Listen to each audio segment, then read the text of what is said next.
എല്ലാം തെറ്റാ പറഞ്ഞത്. കാരണം അദ്ദേഹം കുമ്പളങ്ങി തൊട്ട് എവിടെ വരെ ചെങ്കോട്ട വരെ എന്നാണ് അദ്ദേഹം എഴുതിയിരുന്നത്. ആ കുമ്പളങ്ങിയിൽ നിന്ന് അദ്ദേഹം എങ്ങനെ വന്നു എന്നുള്ളത്, പുറത്തേക്ക് വന്നു എന്നുള്ളത് എല്ലാവർക്കും അറിയുന്ന കാര്യം. പിന്നെ എൻ്റെ കാരണം പണ്ട് ഒരിക്കൽ ചാലക്കുടി അച്ഛൻ നിർത്താൻ അച്ഛൻ്റെ ഉള്ളിലൊരു ആഗ്രഹം ഉണ്ടായിരുന്നു.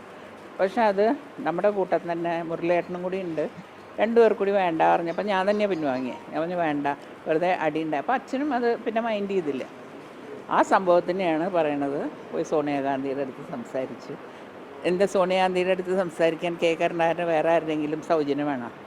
എല്ലാത്തിനും. അതായത് അദ്ദേഹമായിരുന്നു ആ സമയത്ത് സോണിയാഗാന്ധിയായിട്ട് ഏറ്റവും അടുപ്പുണ്ടായിരുന്നതെന്ന് കാണിക്കാനും, ഇപ്പോഴും സോണിയാഗാന്ധിയായിട്ട് മുഴുവൻ ബുക്ക് വായിച്ചാൽ മനസ്സിലാവുമെന്ന് എനിക്ക് തോന്നണേ. എനിക്ക് മുഴുവൻ വായിക്കാൻ പറ്റില്ല, ഞാൻ എൻ്റെ ഭാവം മാത്രമേ നോക്കിയുള്ളൂ.